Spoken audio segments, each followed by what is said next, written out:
एक साहब ये सवाल करते हैं कि एक मौलाना साहब फरमाते हैं कि कुरान और हदीस को डायरेक्ट खुद पढ़ना चाहिए, खुद सीखना चाहिए और फिर उसको उस पर अमल करना चाहिए बग़ैर किसी आलिम, बग़ैर किसी बाबे या बग़ैर किसी टीचर के, क्योंकि ये मौलाना हजरात लोगों को गुमराह करते हैं, ये फ़िरकावारियत फैलाते हैं। इसलिए कुरान और हदीस खुद पढ़ना चाहिए, किसी उस्ताद के पास नहीं जाना चाहिए। तो याद रखें, ये जो सवाल मौलाना साहब की बात को रेफ़र किया, बयान किया गया है, ये पुराना हथकंडा है, पुराना तरीका है लोगों को गुमराह करने का कि अगर आप चाहते हैं कि लोगों को गुमराह करें, अगर आप चाहते हैं कि लोगों को सही रास्ते से हटाकर अपने पीछे लगाएं, तो इसका तरीकाकार ये होता है कि आप लोगों को ये कहना शुरू कर दें कि आप किसी मौलवी के पास ना जाएं, वो आपको गुमराह करेंगे। अब लोग, इनकी दुनिया तो बहुत सारी है, तो बहुत सारे लोग आपके पास आ जाएंगे, पूछेंगे अच्छा अब हम किसके तरफ पास जाएं? आप कहेंगे आप कुरान और हदीस को सीखें, डायरेक्ट कुरान और हदीस को सीखें। तो कहेंगे हमें तो आता ही नहीं, हम कैसे सीखेंगे? तो आप कहेंगे मैं सिखाता हूँ। तो मतलब ये हुआ कि सारे उलमाए कराम को छोड़कर आप मुझे फॉलो करें, आप मेरी बात सुने, आप मेरी बात मानें। तो इसका मतलब ये हुआ कि हम जो काबिल उलमाए कराम हैं उनको छोड़कर उस मौलाना की सुने कि जिसको खुद अपना ही नहीं पता। इसलिए याद रखें, अगर कोई शख्स ये बात कह रहा हो कि डायरेक्ट कुरान और हदीस को पढ़ें, डायरेक्ट कुरान और हदीस को सुने, आप उनसे अगला ये सवाल करें कि हमें नहीं आता कुरान और हदीस, हम कैसे सीखें और कैसे पढ़ें? तो आपको यही जवाब देंगे हम सिखाते हैं आपको।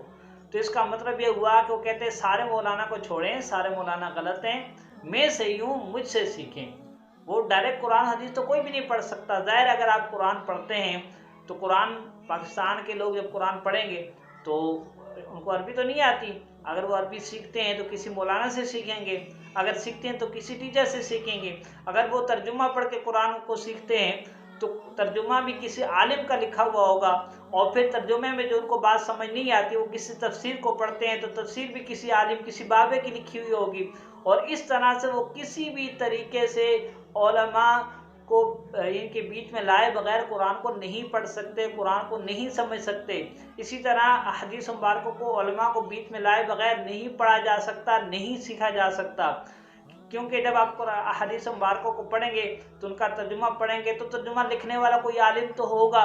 कोई टीचर तो होगा, और जब आप उसको पढ़ेंगे, जब आपको उसको जो है समझने की कोशिश करेंगे, फिर उसकी तशरीहात की तरफ जाएंगे तो वो भी किसी आलिम, किसी बाबे ने लिखी होगी। इसका मतलब ये हुआ कि आपको एक बाबे से हटाकर दूसरे बाबे की तरफ लाया जा रहा है,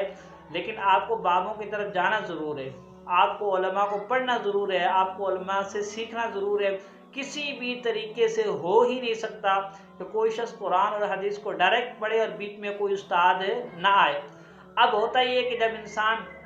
खुद डायरेक्ट कुरान हदीस को नहीं पढ़ सकता, नहीं समझ सकता, तो फिर वो शख्स कहता है कि आप मुझसे पढ़ ले, मैं आपको सिखाता हूँ। और फिर इस तरह से जो सही तरीक़ाकार है, सही तरीक़ाकार यही है कि पाकिस्तान और हिंदुस्तान के लोग फ़िक़्ह हनफ़ी को फॉलो करते हैं, और फ़िक़्ह हनफ़ी का मतलब इमाम आज़म अबू हनीफ़ा रज़ियल्लाहु ताला अन्हु को फॉलो करते हैं, और वो हज़रत अब्दुल्ला बिन मसूद सहाबी रसूल सल्लल्लाहु ताला अलैहि वसल्लम को फॉलो करते हैं। और सहाबी रसूल ने तो अल्लाह के रसूल से तालीमात हासिल की, कुरान और हदीस वहाँ से सीखा और फिर आगे फैलाया, और पूरी दुनिया में सहाबे कराम ने ही कुरान और हदीस को फैलाया है, उन्हें प्रैक्टिकल करके समझाया है लोगों को। अब हम इमाम आज़म को छोड़ दें, हज़रत अब्दुल्ला बिन मसूद को छोड़ दें, और फिर उस मौलाना की सुने कि जो कहते हैं कि किसी की ना सुनो, फिर पूछा जाए किसकी सुने तो कहते हैं कि मेरी सुने, मैं आपको कुरान सिखाऊंगा, मैं आपको हदीस सिखाऊंगा।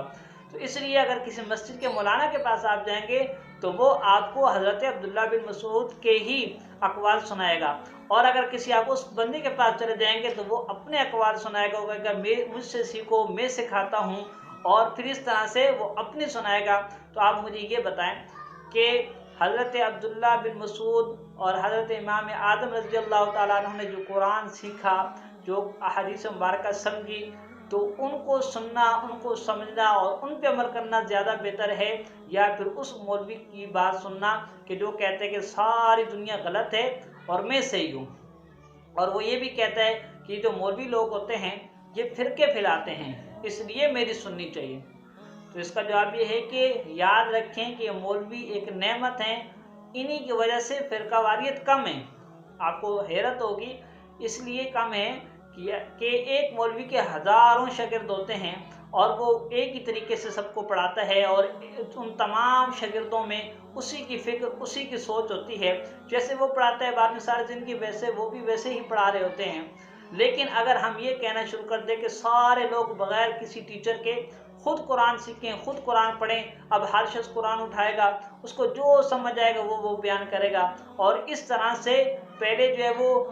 पाकिस्तान में 10-12 फ़िरके होंगे और इस तरीके से फिर पाकिस्तान में इतने फ़िरके बन जाएंगे कि जितने पाकिस्तान की आवाम है, कि हर शख्स ने जो पढ़ा वही बयान करेगा। वो कहेगा कुरान में तो ऐसा लिखा हुआ है, दूसरा कहेगा नहीं कुरान में तो ऐसा लिखा हुआ है, तीसरा कहेगा नहीं हदीस मुबारक में तो ऐसा लिखा हुआ है। तो हर शख्स ने अपनी मारनी है और फिर इस तरह से हज़ारों फ़िरके बन जाएंगे, लाखों फ़िरके बन जाएंगे, और उससे बेहतर यही है कि हम 10-12 फ़िरकों पर गुजारा करें। तो इसलिए इस तरह कोई शख्स अगर आपको कहे कि कुरान और हदीस डायरेक्ट समझें तो उसका मतलब ये हुआ कि वो चाहता है कि आप मेरे पीछे लग जाएं और मैं जो आपको बताता जाऊँ आप बोझ करते चले जाएं। तो इसलिए ऐसे अपराध से बच के रहना चाहिए। अल्लाह ताला हम सबको हिदायत अता फरमाए।